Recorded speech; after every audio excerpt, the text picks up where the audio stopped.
morning, YouTube. Welcome back to the channel. It's a very hot and sunny morning here in Bali, and I owe you an apology to start with because I'm gonna do something today that I said I wouldn't. I'm gonna actually review a motorbike. This bike is one that is quite popular. I think the Versys 650 has become a success story for Kawasaki in many different countries. And there is good reasons for it. We're going to talk about them today. And I'm going to give you a little walk around my bike before we're going to go and take her for a spin and talk about why, in my opinion, she's a really nice bike. So let's take a look. Okay, so here she is. The bike, I'm sure, is well known to most of you who like riding. I've just done the usual modifications that you need for long distance touring. She got the extra lights, she got the crash bar. I did put a center stand on it because I think that makes it much more easy to maintain and also repair roadside if necessary. I've got this very nice exhaust which is locally made here in Indonesia. It's a full system, you see, it's hand welded and exactly made to match the bike, and it comes at an incredible price. It's $120 including shipping, 1,000 kilometers from a different island. This little thing here, the preload adjuster on the Versys, that's one of my favorite features of the bike. It's very easy to simply turn the knob a couple of times and make her suitable for riding two up, or make it softer if you're riding by yourself.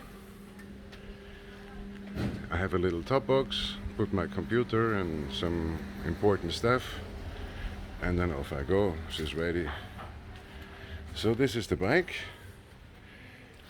She's now 5 months old.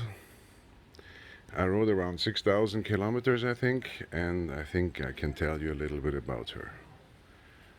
So let's go for a ride.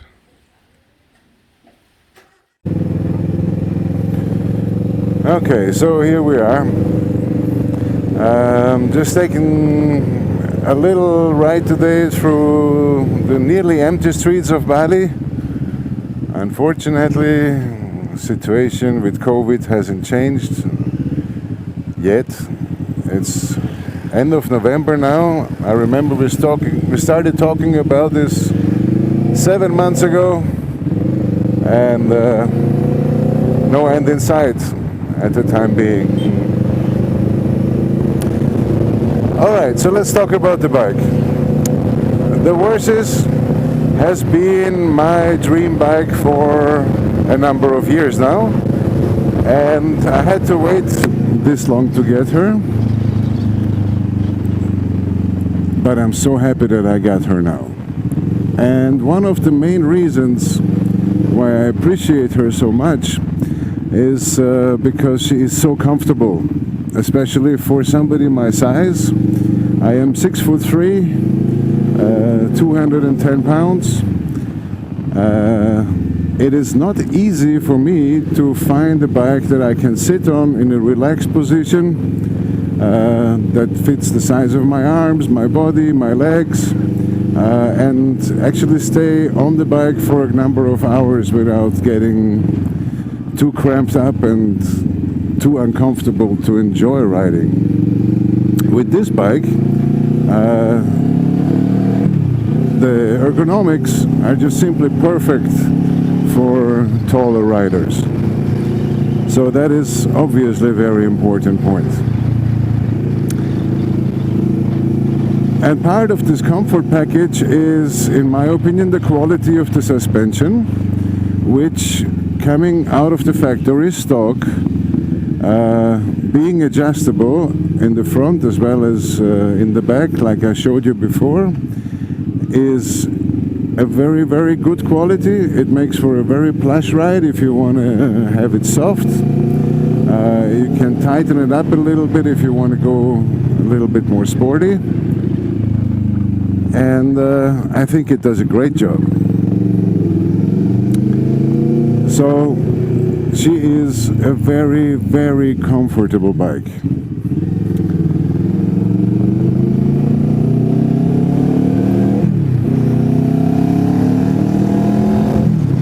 She is also a quite sporty bike for what you get. A 2-cylinder engine, which is very elastic. You can basically rev her out like a sports bike, but you can also ride her very gently through smaller roads and just tuck her along the countryside. You will enjoy in both modes to ride her. It is a very complete package in my opinion. And this completeness comes at one of the most affordable costs for a motorbike of this size and this capability. Having said that, of course the reason for that is that she is not packed with any of the nowadays quite well known electronic packages that you get on many of the other manufacturers' motorbikes. There is no traction control, there is no electronics in any other way except ABS. And ABS, yes, is definitely a safety feature and I'm happy to have that. But any other kind of electronics you would be missing on this bike. She's very basic.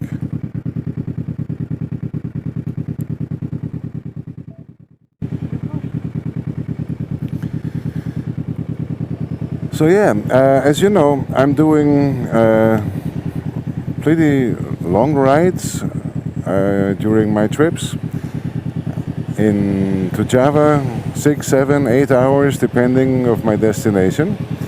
And like I said, sitting on this one makes it a breeze to get from A to B.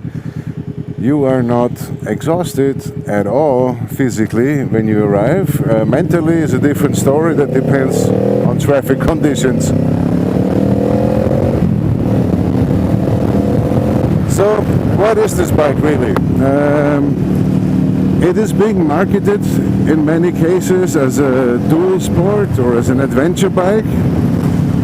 I would tend to disagree with that. I think she has no place off-road. Basically, the two main reasons are the tires, the dimensions. A 17-inch front and back is not suitable for off-roading, and she is quite heavy, which you do not feel when you're riding her. When you're riding her, she's a very smooth and very agile customer. But if you maneuver her on a car park at very low speeds, even for somebody my size, when she starts tilting, she's a handful because she's 230 kilos roughly. The center of gravity is relatively high due to the high suspension, so she can lean into and make her weight felt very easily. Now at slow speeds on asphalt, it's quite easy to correct this and catch her and stabilize her. At low speeds on gravel, I would not want to have to do it, to be honest. So, can you go along a fire road? No problem. Of course you can reduce your speed, mind not to get on any bigger rocks. So a dirt road is no issue, of course you can handle that, but I wouldn't say she's an off-road bike at all. She is purely, in my opinion, designed as a touring bike. But in that capacity as a touring bike, she is incredibly good. So, even though I am relatively big for this bike, we have done a 2-up ride for about 1,000 kilometers in 2 days. And it never felt cramped, it never felt too tight, it never felt like, oh my god, I wish I had more space. You basically don't feel your pillion. If he's not somebody that is scared out of his wits and hugging you all day long, you will not even know he's there. As far as riding fun, cornering, accelerating, all that is concerned, she is fantastic. Cornering is tons of fun on this bike. If you're left with a corner, unless the aqua truck wants to take it away from you. And for Indonesia's traffic conditions, the engine is more than sufficient. We have, I think, around 65 horsepower. And like I said, elastic horsepowers, you can basically use the full rev range from 4,000 revs upwards. Below that she becomes a little bit, but that's not designed to be driven at such low RPMs. But from 4,000 to 10,000, that gives you such a wide range of engine power and speed that it's really more than enough for here. Would it be more than enough for the German highway? No, definitely not. At 150, 160 she becomes quite a bit noisy and how you say,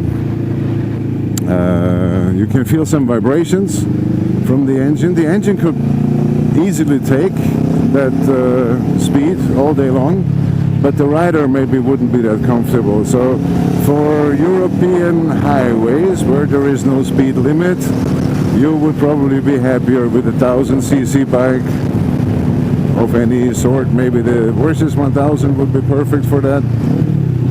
But for the roads that we have here, this two-cylinder engine is more than capable enough to handle any situation that you might get into. The same applies to the brakes. The brakes are, in my opinion, more than adequate. Some people criticize them. I have a couple of friends who upgrade them and put Brembos there and spend a lot of money to increase their braking and stopping power. I don't feel that necessary at this point at all. I think the brakes do a great job. So does the ABS. I've had a couple of situations where I was depending on it and it never let me down. So you see, cornering is really fun. I have no chicken strips on my back wheel. I use them full capacity and I never had slipping or anything. And these are the original tires that come with the bike. They're Dunlop Sports Max. There is better tires in the market. We do have incredible grip here on the roads. Look at the sunshine, look at the color of the asphalt. It's black. By 9 o'clock in the morning, the asphalt is hot enough so that you can cook an egg on it. Therefore, the amount of grip that you get, even with worn tires, with tires of any kind, is just incredible. They're sort of glued to the street. So yeah, having a lot of fun with my Versys. I really enjoy her. Another thing that is maybe that not everybody knows is the tank capacity is over 20 liters of fuel. So if you're riding her like this in normal traffic and you're not always redlining her, that will take you to nearly 400 kilometers of distance, which is an incredible reach for a small bike like this. And then of course you need to compare the price of this machine with the competitors, and it's a little bit unfair of me to put the bikes that I'm comparing her to in the same category, but I'm comparing it as suitable for me. So a BMW GS, for example, would be probably even more comfortable, no question. Would be also suitable for my size, so I put her in this category. The Ducati Multistrada, similar design of bike. The Yamaha, what is it, the MT-09 Tracer, same. Also comfortable, even though I feel the Yamaha is a little bit smaller than this in the ergonomics. All of those bikes are substantially more expensive than the Versys. In the case of the GS, we're talking 5 times the cost, at least here in this country. The Yamaha, almost double. No, it is double. The Ducati Multistrada costs 4 times the price of the Versys. And of course you get more sophisticated engineering. My question is, for what? We do not need cornering ABS here because we're not cornering at 180 kilometers an hour. I can take my own tire pressures. I don't need to have the tire pressure on my LCD monitor. The adjustment of the suspension is so easy that I do not need an electronic suspension. So if I'm honest with myself and say, how do I use the bike, what do I need it for, and how much do I want to spend to get what makes riding enjoyable for me, as opposed to how much I could spend to make it a little bit more enjoyable maybe, or more sophisticated. It's just not worth, for me, that incredible price difference. So, value for money, if you are a big guy, if you want to go many hours in the saddle, and if you want to be in the front of the queue instead of the back, I can't find anything to beat this. I really can't. So, that is my opinion. Okay, so now I've been raving on about how good the Versys is. There are also a couple of little things that I would criticize about her, that Kawasaki could simply improve on delivery, or before delivery, that are not big things to fix, but would make the bike even better and even more popular if they have been taken care of before the customer picks it up from the dealership. And there's very few things. Number one, the Speedo. The Speedo technically works perfectly well as it is, but the whole unit is encased in a hard plastic shell, which then in turn is encased into this hard plastic shell. And because there is no insulation of any kind, the moment you reach around 3 or 3,500 RPM, the whole thing starts to rattle and make an incredible noise. And the first feeling that everybody gets when you pick up a new bike is like, oh my god, I made a mistake, this bike is shit, the build quality is no good. It's not true, fortunately. I fixed it with an investment of about $1.50 and 10 minutes of my time. You open the casing, you take out the Speedo, you attach some double tape that has a little bit of foam on it, put it back in, it's finished, it's taken care of. So it's really not an issue. There is 0 vibrations coming from there. She feels like an expensive bike now because she doesn't rattle anymore. And I swear to God, Kawasaki could do this during the building process at 0 extra cost and upgrade the quality and the feeling of people when they first sit on the bike and drive it. And my second complaint would be the seat. The pillion seat, the back seat, is very comfortable, it's perfect as it is. But the front seat, for some completely unexplainable reason to me,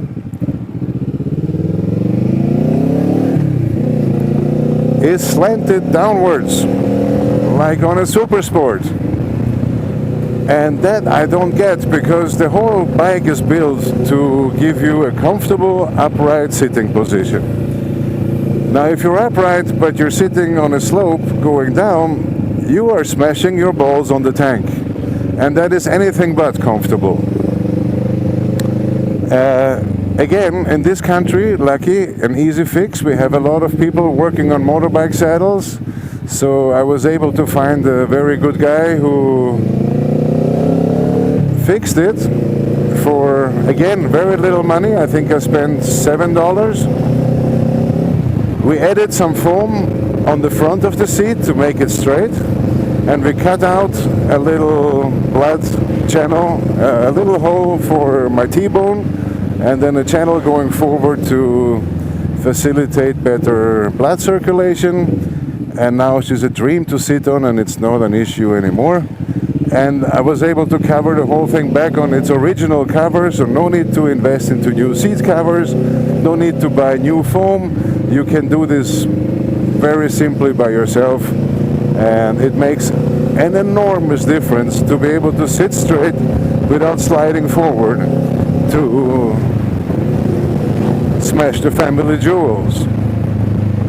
So these are the 2 points that I would say need attention. It takes a total of $15, couple of hours of work, and you've got an extremely comfortable and very good motorcycle. In every other aspect, I'm told she is super reliable. The 650 engine on the Kawasaki's has been around for a long time. It's also used in many different models, so there is tons of spare parts. Maintenance is relatively easy because of the simplicity of the bike. Whatever repairs you will have to make will not break the bank, and you won't have to wait three months to get your spare parts. So that is it. That is basically my impressions after almost half a year and 6,251 kilometers on the road. I love the bike. I can't wait on the next trip to go on. Let me know what you think about it. If anybody has same or opposite opinions about the Versys, I would be happy to hear it. And until then, from nice, bright, sunny Bali, have a great day. See you next time. Bye bye.